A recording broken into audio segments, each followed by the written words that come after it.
Bapak, Ibu, dan saudara-saudara yang dikasihi Tuhan, mari kita mempersiapkan hati kita untuk mendengar dan membaca firman-Nya. Mari kita berdoa. Bapa kami yang ada di dalam sorga, sapalah kami di dalam kebenaran firman Tuhan yang menuntun perjalanan hidup kami untuk tunduk dan taat mengerjakan apa yang Kau percayakan kepada kami seturut dengan kehendak-Mu. Kuasailah kami di dalam kuat kuasa Roh Kudus-Mu agar kami mampu menerima, menyambut, dan menghidupi firman Tuhan dalam keseharian. Berfirmanlah kepada kami ya Bapa, di dalam Kristus Yesus kami berdoa. Amin.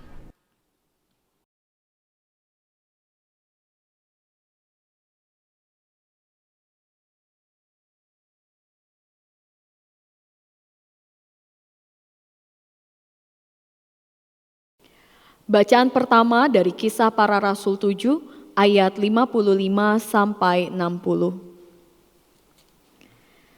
Tetapi Stefanus yang penuh dengan Roh Kudus menatap ke langit, lalu melihat kemuliaan Allah dan Yesus berdiri di sebelah kanan Allah.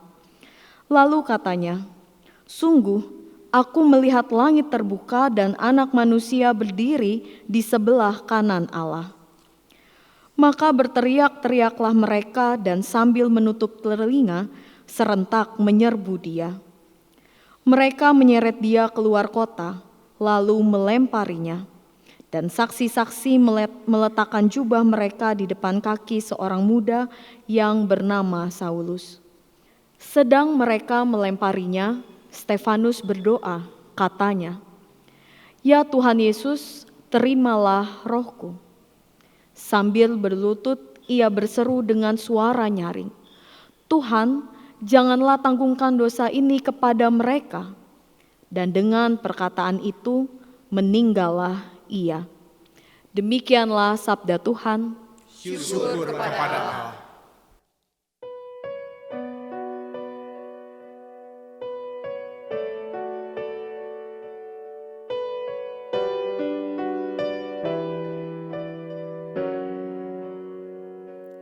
Kasihani aku ya Tuhan, sebab ku rasa sesat. Selamatkanlah aku ya Tuhan, oleh kasih setiamu. Kasihani aku ya Tuhan, sebab ku rasa sesat. Selamatkanlah aku ya Tuhan, oleh kasih setiamu. Padamu Tuhan aku berlindung, jangan sekali-kali ku mendapat malu. Luputkan aku sebab keadilan-Mu, ya Tuhan, sendengkan telinga-Mu. Jadilah Tuhan gunung batuku, tempat berlindung dan kubu pertahananku. Dan oleh karena nama-Mu ya Tuhan, Engkau menuntun dan membimbingku. Kasihani aku ya Tuhan, sebab ku rasa sesat.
Bacaan kedua dari surat 1 Petrus 2 ayat 2 sampai 10. Dan jadilah sama seperti bayi yang baru lahir, yang selalu ingin akan air susu yang murni dan yang rohani, supaya olehnya kamu bertumbuh dan beroleh keselamatan, jika kamu benar-benar telah mengecap kebaikan Tuhan.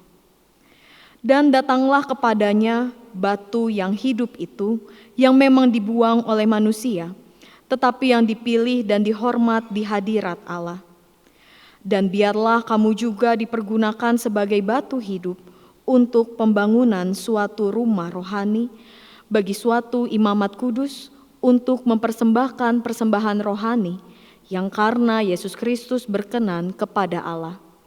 Sebab ada tertulis dalam kitab suci, sesungguhnya aku meletakkan di Sion sebuah batu yang terpilih, sebuah batu penjuru yang mahal, dan siapa yang percaya kepadanya tidak akan dipermalukan.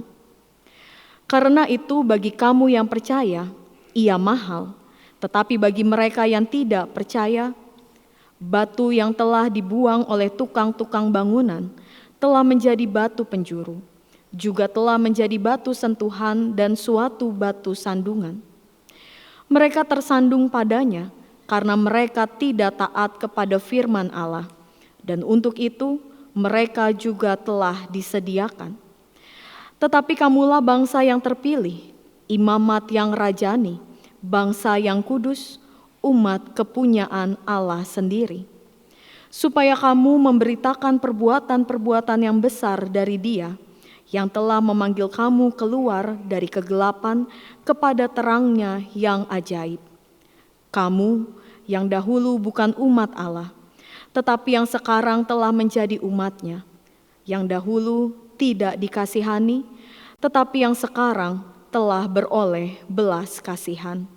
Demikianlah sabda Tuhan. Syukur kepada Allah. Injil Tuhan Yesus Kristus kita baca dari Yohanes 14 ayat pertama sampai dengan 14. Yohanes 14 ayat pertama. Janganlah gelisah hatimu, percayalah kepada Allah, percayalah juga kepadaku. Di rumah Bapa-Ku banyak tempat tinggal. Jika tidak demikian, tentu aku mengatakannya kepadamu. Sebab aku pergi ke situ untuk menyediakan tempat bagimu. Dan apabila aku telah pergi ke situ dan telah menyediakan tempat bagimu, aku akan datang kembali dan membawa kamu ke tempatku, supaya di tempat di mana aku berada, kamu pun berada. Dan kemana aku pergi, kamu tahu jalan ke situ. Kata Thomas kepadanya, Tuhan, kami tidak tahu kemana Engkau pergi. Jadi bagaimana kami tahu jalan ke situ? Kata Yesus kepadanya, Akulah jalan dan kebenaran dan hidup. Tidak ada seorang pun yang datang kepada Bapa kalau tidak melalui aku. Sekiranya kamu mengenal aku, pasti kamu juga mengenal Bapa-Ku. Sekarang ini kamu mengenal Dia dan kamu telah melihat Dia. Kata Filipus kepadanya, Tuhan, tunjukkanlah Bapa itu kepada kami. Itu sudah cukup bagi kami. Kata Yesus kepadanya, telah sekian lama aku bersama-sama kamu, Filipus, namun engkau tidak mengenal aku. Barang siapa telah melihat aku, ia telah melihat Bapa. Bagaimana engkau berkata, tunjukkanlah Bapa itu kepada kami? Tidak percayakah engkau bahwa aku di dalam Bapa dan Bapa di dalam aku? Apa yang aku katakan kepadamu, tidak aku katakan dari diriku sendiri, tetapi Bapa yang diam di dalam aku. Dialah yang melakukan pekerjaannya. Percayalah kepadaku bahwa aku di dalam Bapa dan Bapa di dalam aku. Atau setidak-tidaknya percayalah karena pekerjaan-pekerjaan itu sendiri. Aku berkata kepadamu, sesungguhnya barang siapa percaya kepadaku, ia akan melakukan juga pekerjaan-pekerjaan yang aku lakukan, bahkan pekerjaan-pekerjaan yang lebih besar daripada itu. Sebab aku pergi kepada Bapa, dan apa juga yang kamu minta dalam namaku, aku akan melakukannya, supaya Bapa dipermuliakan di dalam Anak. Jika kamu meminta sesuatu kepadaku dalam namaku, aku akan melakukannya. Demikianlah Injil Tuhan Yesus Kristus. Berbahagialah setiap orang yang mendengar dan memeliharanya dalam hidupnya setiap hari. Haleluya.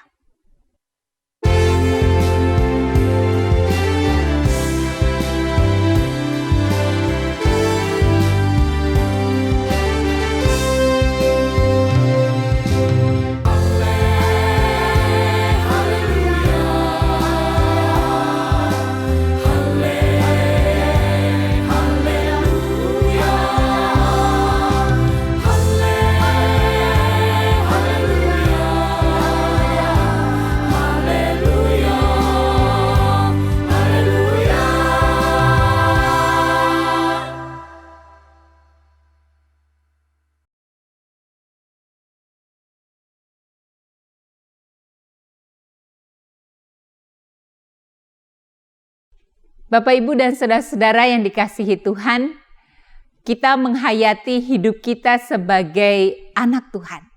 Identitas itu menjadi sesuatu hal yang penting bagi setiap orang. Sebab di dalam identitas kita mengenal siapa kita.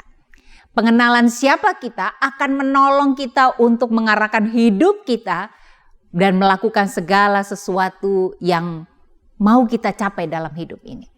Maka sejak kecil seorang anak belajar untuk mengenal identitasnya, namanya, keluarganya, asal-usulnya, dan seterusnya. Ini sesuatu yang kita miliki sebagai anak manusia, sebagai seseorang dalam kehidupan ini. Namun sebagai manusia kita memiliki identitas dengan segala sesuatu yang ada dikenakan dalam diri kita. Namun sekaligus sebagai anak Tuhan, kita juga punya identitas seperti yang saya katakan tadi, anak. Kita ini disebut sebagai anak dalam hidup kita sebagai orang percaya. Apa artinya kita disebut sebagai anak? Ketika kita disapa sebagai anak, maka kita bisa melihat bahwa relasi kita dengan Bapa adalah relasi begitu dekat. Sebab kita menyapa Tuhan juga dengan sebutan Bapa. Dia sebagai Bapa dan kita sebagai anak. Bapa dan anak adalah sebuah relasi yang memberi rasa aman dan tenang. Karena Bapa memberikan perlindungannya, rasa amannya, memberikan cinta kasihnya kepada anak untuk menjaga, memelihara, menghidupi anak. Maka ketika kita mengatakan bahwa identitas kita adalah anak Tuhan, kita punya kedekatan bersama dengan Tuhan yang adalah Bapa, dan di situ kita merasa aman. Aman terhadap cinta kasih, perlindungan, dan pertolongan yang diberikan Bapa di dalam kehidupan kita. Relasi kita sebagai anak di dalam hidup kita, ketika kita sebagai anak Tuhan dalam identitas kita, itu juga berarti bahwa kita sebagai anak itu diajar, dididik, diberi pengajaran hikmat untuk mengenal segala sesuatu, untuk dapat melakukan dan mengambil keputusan yang bertanggung jawab dalam hidup kita. Dan itu yang kita lihat bagaimana Sang Bapa mendidik kita lewat kehendak-Nya, lewat firman-Nya. Dia mengajarkan kita bagaimana seharusnya kita melangkah, bagaimana seharusnya kita mengambil keputusan, bagaimana seharusnya kita bereaksi dari satu peristiwa demi peristiwa. Dan ajaran Bapa bukanlah seperti apa yang diajarkan oleh dunia, menjadi sesuatu ajaran baru yang kita kenal, bahkan menempatkan kita untuk melihat bahwa ajaran Bapa berbeda dengan apa yang diajarkan dunia. Maka sebagai anak kita belajar dan dilatih untuk dididik melakukan kehendak Bapa dan bukan kehendak dunia. Sekalipun makin besar kita semakin menyadari apa yang diajarkan Bapa, seringkali berhadapan dengan penolakan, bahkan berhadapan dengan situasi yang tidak menyenangkan dalam ajaran dunia. Namun relasi Bapa dan anak itulah yang membuat kita tunduk dan taat. Ini yang diajarkan Bapa. Hikmat Bapa lah yang membuat kita melihat bahwa Bapa mengajarkan kita hal-hal yang demikian untuk memberikan rasa percaya untuk memberikan perlindungan dan hikmat bagi kita. Sekalipun kita harus menghadapi tantangan karenanya. Maka ajaran dan didikan serta teladan itu adalah sesuatu yang harus dihidupi pada saat kita menghadirkan hidup kita, menghayati identitas kita sebagai anak Tuhan. Artinya kita kalau mengatakan diri kita anak Tuhan, saya memberlakukan ajaran didikan apa yang diajarkan Bapa kepada saya.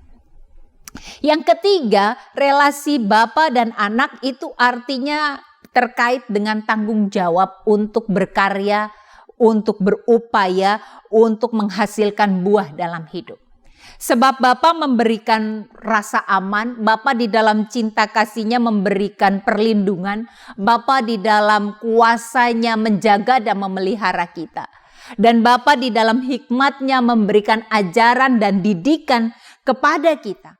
Maka itu semua adalah sesuatu yang diberikan Bapa kepada kita sebagai anak, agar anak dipercaya untuk mengembangkan kehidupan di dalam tanggung jawabnya. Berkreasi, melakukan banyak hal di dalam kehidupannya untuk menghasilkan hal-hal yang baik. Bapa mempercayai kita sebagai anak. Dan sebagai anak kita diberi ruang yang begitu luas, kesempatan yang begitu banyak untuk menghidupi apa yang kita yakini di dalam kedekatan dan relasi kita bersama dengan Bapa. Maka ruang untuk membuat kehidupan kita menjadi bermakna, ruang untuk menghasilkan karya-karya yang membuat hidup ini menjadi lebih baik, terbuka luas, dipercaya Allah untuk kita lakukan. Sekalipun sebagai anak kita ini lemah, sekalipun sebagai anak kita pasti akan jatuh, sekalipun sebagai anak kita pasti akan mengecewakan Sang Bapa di dalam ajaran dan kasih-Nya, tapi ruang itu pun tetap diberikan oleh Allah agar kita bisa menghidupi identitas kita sebagai anak Tuhan. Bapak, Ibu, dan saudara-saudara yang dikasihi Tuhan, inilah yang perlu kita hayati kembali di dalam kehidupan kita hari lepas hari. Jika kita menyebut sebagai diri kita sebagai anak Tuhan, hidup sebagai anak Tuhan, maka hidup sebagai anak Tuhan harus ditandai oleh perilaku, kebiasaan, dan cara kita bertindak dalam peristiwa demi peristiwa, dari waktu ke waktu. Sebab identitas anak Tuhan yang kita hidupi itu bukan sesuatu yang hanya sekedar kita ucapkan, sekedar kita katakan, atau sekedar sebuah slogan ingin mengatakan kami ini anak Tuhan. Bahkan jangan sampai identitas anak Tuhan justru membuat kita menjadi orang yang arogan, ingin melakukan apapun atas nama identitas itu. Kami sebagai anak Tuhan pokoknya bisa menerjemahkan segala sesuatu dalam peristiwa hidup ini menurut kehendak kami. Tentu tidak. Sebab seperti apa yang saya katakan tadi, bagaimana anak terkait dengan ketaatan terhadap ajaran dan didikan Allah. Anak terkait dengan tanggung jawab yang dipercayakan Allah untuk melakukan apa yang baik. Maka pada saat kita menghidupi hidup kita sebagai anak Tuhan, sebagai identitas diri kita, yang pertama-tama kita lakukan adalah mari kita nikmati kedekatan kita bersama dengan Allah. Seberapa dalamnya kedekatan kita dengan Allah yang membuat kita merasa sangat menikmati berelasi dengan Tuhan. Anak di dalam cinta Bapa yang sedemikian rupa sempurna pasti akan memberikan rasa nyaman bagi kita untuk terus mendalami relasi itu. Maka sesungguhnya sebagai anak jangan sampai kemudian kita merasa bahwa relasi bersama dengan Bapa adalah relasi yang mengekang, relasi yang tidak bisa kita nikmati. Justru sebagai anak, kedekatan kita di dalam berelasi dengan Bapa justru akan membuat kita bisa menikmati betapa indahnya hidup bersama dengan Dia. Betapa indahnya bergantung sepenuhnya di dalam Dia. Bahwa kita merasakan Dia yang tak pernah melepas dalam hidup kita. Bahwa kita merasakan bahwa Dia begitu ada di dalam kehidupan kita. Sehingga kita selalu punya kerinduan yang besar untuk terus dekat mendalami cinta Allah. Kita ini selalu berada di dalam proses untuk mengenal Allah. Kita tidak pernah ada di satu titik dan mengatakan saya sudah mengenal Sang Bapa. Kita selalu berjuang untuk semakin lebih baik mengenal Dia, lebih mengerti cintanya, lebih mengerti kehendak dan hikmatnya, sedikit demi sedikit. Dan itu yang membuat kita punya kenikmatan untuk terus-menerus berada di dalam kedekatan bersama Dia. Mempunyai kerinduan yang begitu besar untuk mengenal Dia lebih dalam. Sehingga ritual-ritual ibadah yang kita jalani di dalam keseharian itu bukan sebuah paksaan. Hari Minggu harus ke gereja, sebelum ini dan itu harus berdoa. Bukan soal keharusan, tapi soal keintiman, soal kedekatan. Betapa kita tidak bisa terpisah dari Dia. Maka datang kepada Dia seperti seorang yang penuh dengan kerinduan dan cinta menghampiri Sang Bapa yang telah terlebih dahulu menghampiri kehidupan kita. Hidup sebagai anak Tuhan itu artinya bahwa kita di dalam cinta kita kepada Bapa, dalam rasa kasih kita yang meluap kepadanya, kita ingin mempersembahkan hidup kita. Memberikan segala sesuatu di dalam kehidupan kita ini seperti yang Dia kehendaki. Dan itu yang kita lihat di dalam kehidupan Stefanus, Kisah Para Rasul. Bagaimana di dalam cintanya bersama dengan Bapa sampai ia mati, ia menyerahkan seluruh hidup dan karyanya. Dan di dalam pengalaman hidup Stefanus kita melihat contoh yang pertama. Bagaimana relasi dia, cinta dia bersama dengan Bapa, kedekatan dia bersama dengan Bapa justru ditandai bagaimana dia memaknai relasi dia dengan sesama. Pada saat dia dilukai, pada saat dia mendapatkan perlakuan yang sangat kejam, di akhir hidupnya sebelum ia mati, Stefanus justru berseru, jangan salahkan mereka. Ampuni dosa mereka, ampuni kesalahan mereka. Karena dia begitu mencintai Bapa, karena dia begitu menikmati kedekatan dengan Sang Bapa, itu yang membuat dia bisa mencintai sesamanya. Bahkan pada saat sesamanya memperlakukan dia dengan buruk, ia tetap melakukan apa yang baik. Bukankah itu yang kita lihat dari cinta Sang Bapa? Dan itu yang membuat kita bisa menyerahkan seluruh hidup kita kepada Sang Bapa. Dan itu yang membuat kita bisa memperjuangkan apa yang baik di dalam kehidupan kita. Dan kedekatan kita bersama dengan Allah itu dinyatakan dapat kita alami pada saat kita berada di dalam persekutuan bersama dengan Allah Tritunggal. Mengapa kita menjadi anak? Bukan karena kita hebat, tetapi kita menjadi anak karena kita masuk di dalam persekutuan Trinitas yang membuat kita terhisap di dalamnya bersama Sang Anak yang sempurna, yaitu Yesus Kristus. Maka Yesus menjelaskan berulang kali dalam bacaan Injil Yohanes bagaimana dia bersama dengan Sang Bapa tak terpisahkan. Bapa di dalam aku di dalam Bapa. Siapa yang melihat aku, dia melihat Bapa. Siapa yang mengenal aku, dia mengenal Sang Bapa. Artinya bahwa di dalam Yesus Kristus pertama-tama kita menjadi anak. Yang kedua, di dalam Yesus Kristus kita melihat teladan hidup bagaimana seorang anak mengerjakan segala sesuatu dalam hidupnya. Bagaimana seorang anak mempersembahkan hidupnya taat kepada Bapa. Di dalam Yesus yang adalah anak, kita mengerti apa yang harus kita lakukan, tanggung jawab kita sebagai seorang anak. Dan itu yang membuat kita pada akhirnya tidak menyerah dalam hidup ini untuk terus memperjuangkan apa yang baik.